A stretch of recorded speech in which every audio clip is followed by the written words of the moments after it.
Mestre Jesus esteja entre nós enquanto aqui estivermos, para tratar deste tema, ressurreição e reencarnação, para o qual fomos generosamente convidados pela Sociedade Espírita Irmã Rosália para tratar. Meu nome é Ricardo Goche, trabalho no Grupo Espírita Casa do Caminho do Guará 2. Trataremos mais especificamente do que consta do capítulo 4 de O Evangelho segundo o Espiritismo, de Allan Kardec, intitulado Ninguém poderá ver o reino de Deus se não nascer de novo.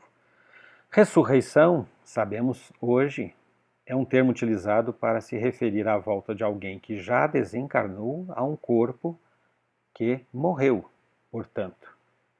E reencarnação, a volta, uma nova encarnação, por isso reencarnação, a um novo corpo, a uma nova vida. Há uma distinção. Porém, à época de Jesus havia uma confusão nesse termo ressurreição. Tanto que ele se utiliza desse termo para se referir não à volta de Lázaro a um corpo que já morreu, mas apenas à volta à vida, já que ele não havia morrido. Nós vamos ver essa descrição mais especificamente em João, quando ele descreve que Marta e Maria procuraram Jesus. Lázaro, seu irmão, que ele tanto amava, inclusive, estava muito enfermo à beira da morte. E elas rogaram a ele que fosse até Lázaro para interceder em nome do Pai, para que ele não morresse. E Jesus, atento àquilo, tranquilizou as duas irmãs.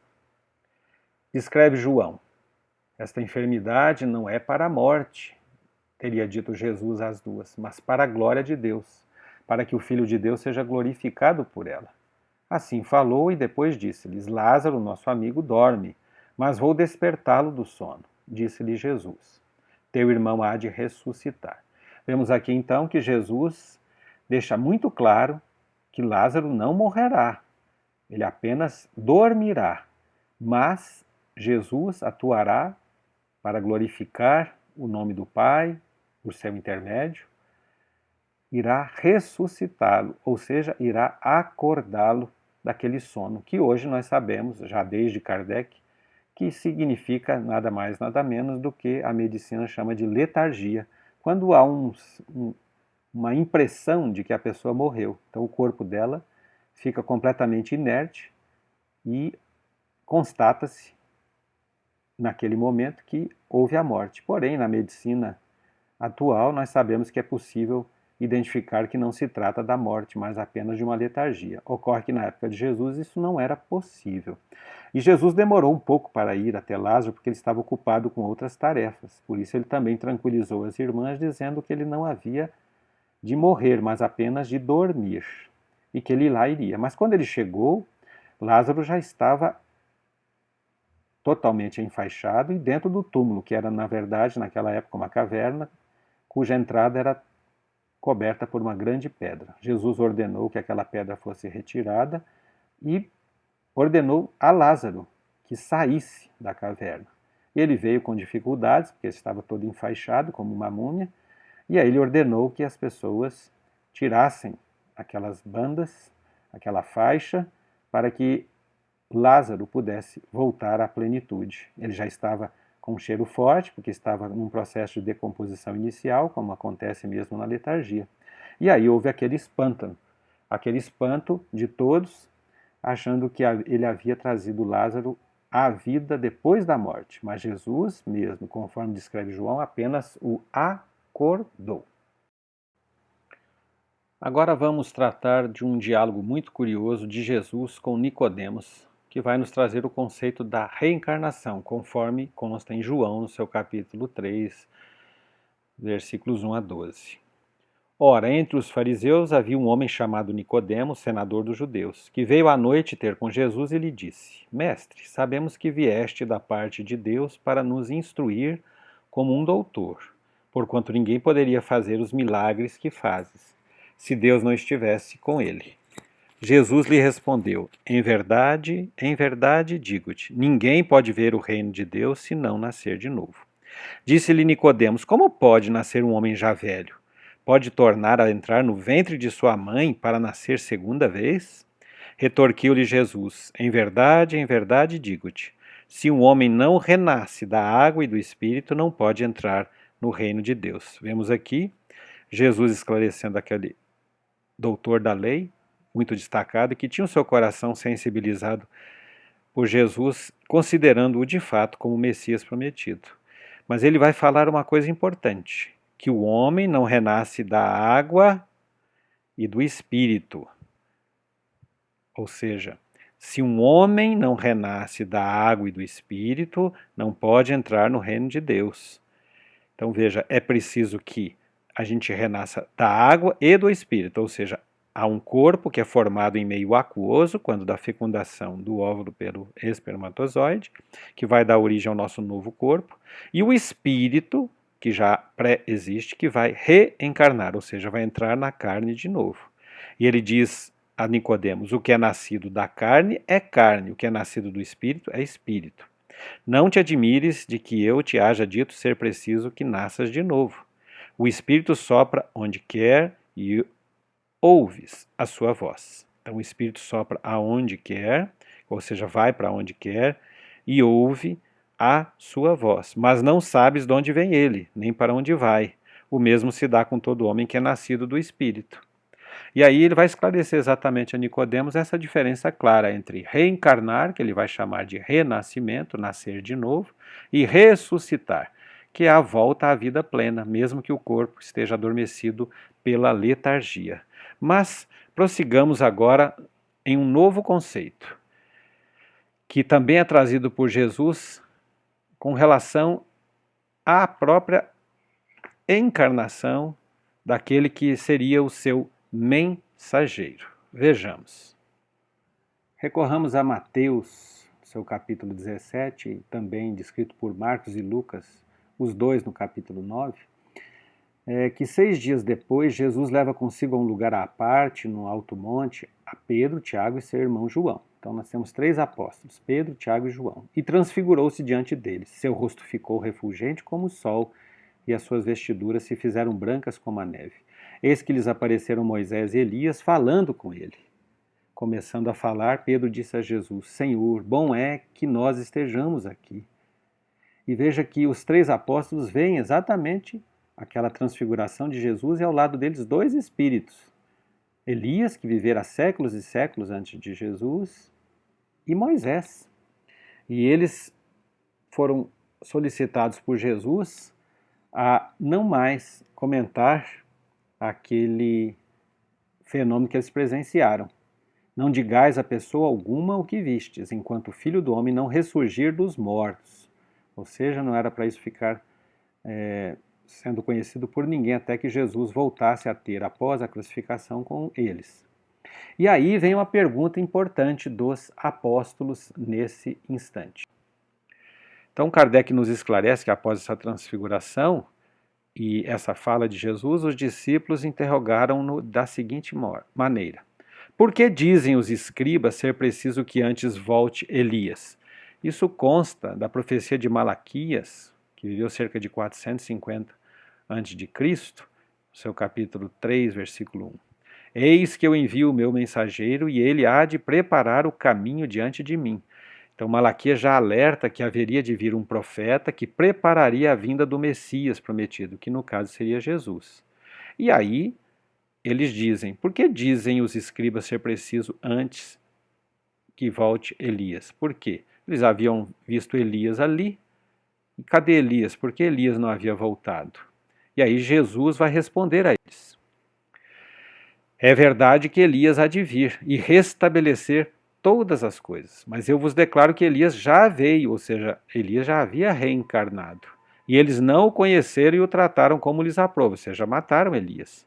É assim que farão sofrer o Filho do Homem, ou seja, antevendo a própria desencarnação por meio da crucificação. E veja como que Mateus e Marcos descrevem então a conclusão que eles tiraram dessa resposta de Jesus.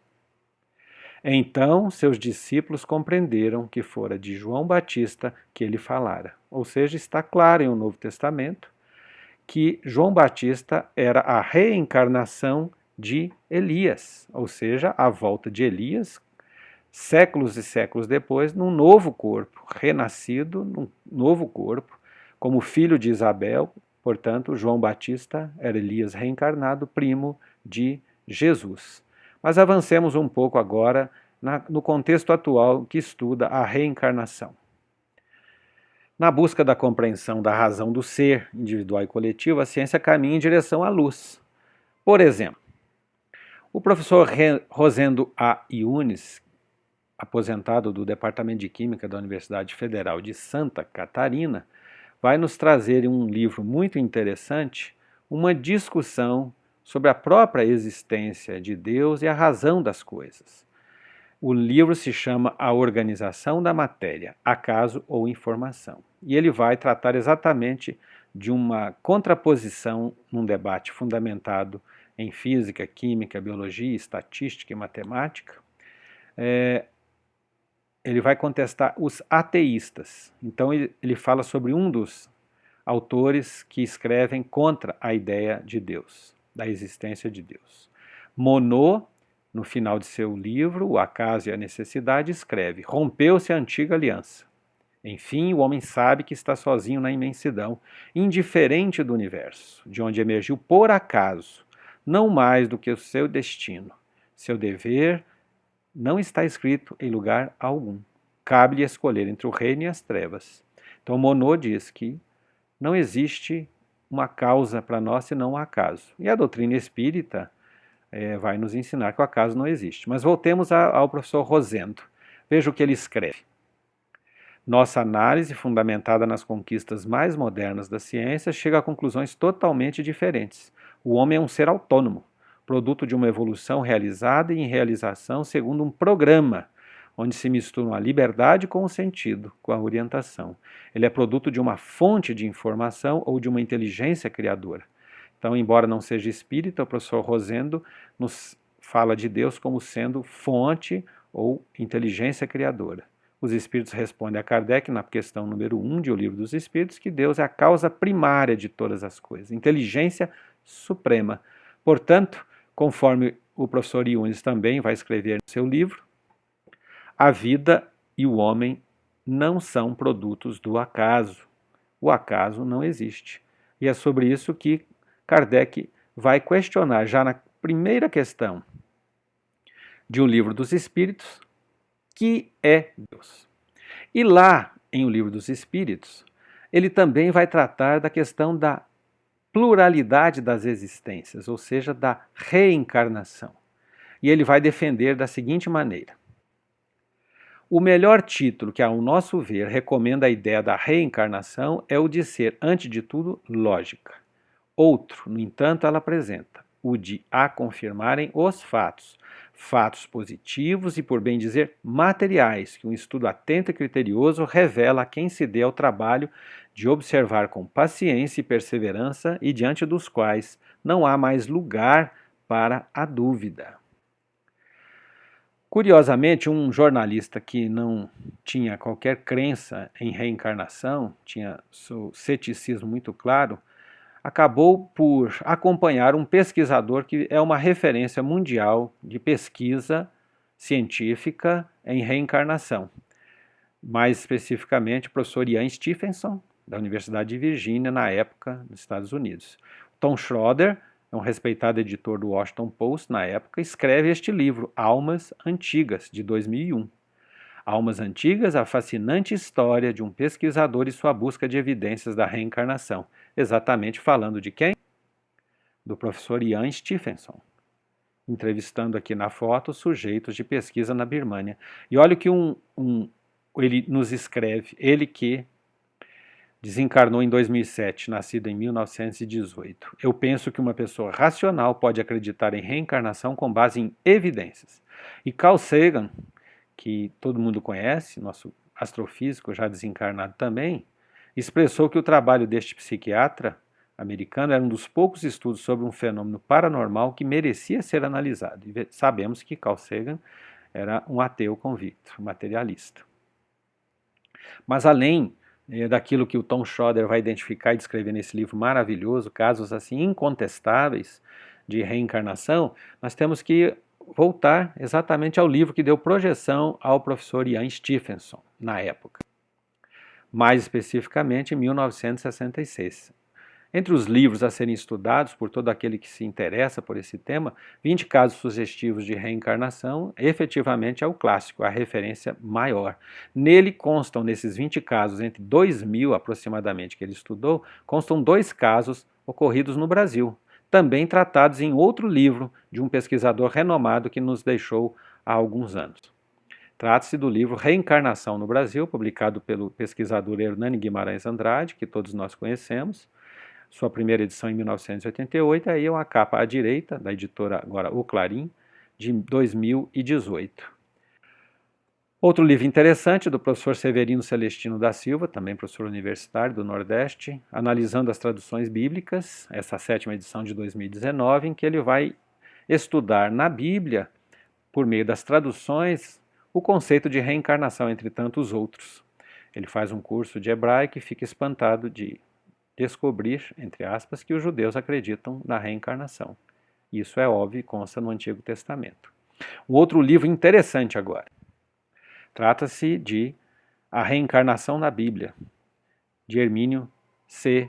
Miranda, que teve a sua edição da esquerda de 1981, a primeira, e esta da editora Pensamento à direita, de 2000. Ele vai trazer exatamente o que o nome diz. Como na Bíblia, nós vamos encontrar claramente o conceito da reencarnação. Um outro livro é de um discípulo, digamos assim, do professor Ian Stevenson, o Dr. Jim Tucker, também dos Estados Unidos, de outra universidade, que trata exatamente esse tema, vida antes da vida, em que ele foca nas lembranças de vidas passadas trazidas por crianças, que também foram estudadas muito pelo professor Ian Stevenson e são descritas pelo jornalista Tom Schroeder no livro Almas Antigas.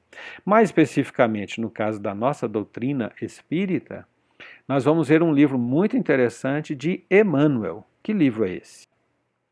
Nascer e Renascer, que foi publicado pela editora Emmanuel, e é muito importante porque nos traz a lógica espírita da compreensão da reencarnação, um tema de pesquisa científica distante, desvinculado da religião, desvinculado do espiritismo ou de qualquer outra visão que venha nos lembrar disso como as visões orientais.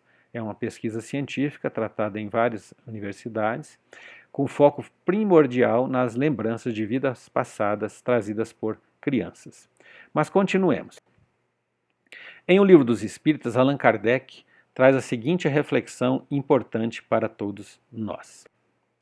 Não é somente porque veio dos espíritos que nós e tantos outros nos fizemos adeptos da pluralidade das existências. É porque essa doutrina nos pareceu a mais lógica e porque só ela resolve questões até então insolúveis, logicamente. Se nós pensarmos, só a reencarnação explicaria as nossas diferenças, aquilo que a gente considera injustiça, às vezes, entre as pessoas.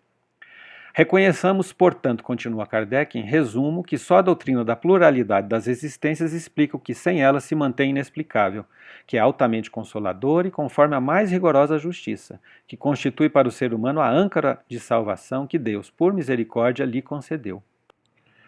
Vejamos agora o que nos traz o Evangelho segundo o Espiritismo, mais precisamente sobre o esquecimento do passado, que muita gente utiliza para contestar a ideia de que nós reencarnamos. Ensina-nos Kardec, ao nascer traz o ser humano consigo o que adquiriu. Nasce qual se fez. Em cada existência tem um novo ponto de partida. Pouco lhe importa saber o que foi antes. Se se vê punido é que praticou o mal. Suas atuais tendências más indicam o que lhe resta a corrigir em si próprio. E é nisso que deve concentrar-se toda a sua atenção, porquanto, daquilo de que se haja corrigido completamente, nenhum traço mais conservará. As boas resoluções que tomou são a voz da consciência, advertindo-o do que é bem e do que é mal, e dando-lhe forças para resistir às tentações. Com relação à transfiguração de Jesus, Emmanuel, para encerrar o nosso raciocínio, nos ajuda a uma reflexão muito interessante. Consta do livro Seara dos Médiuns, mais precisamente capítulo 4. Não detenhas qualquer ilusão à frente de fenômenos medianímicos, como da transfiguração de Jesus ao lado de Elias e Moisés. Encontrarás sempre, por toda parte, muitas pessoas beneficiadas e crentes, como testemunhas convencidas e deslumbradas diante deles, mas apenas aquelas que transfiguram a si mesmas, aperfeiçoando-se em bases de sacrifício pela felicidade dos outros, conseguem aproveitá-los no serviço constante em louvor do bem. Que Jesus nos ilumine e fortaleça para a nossa caminhada regenerativa por meio da reencarnação. Que assim seja, fiquemos todos com Deus hoje e sempre. Que assim seja.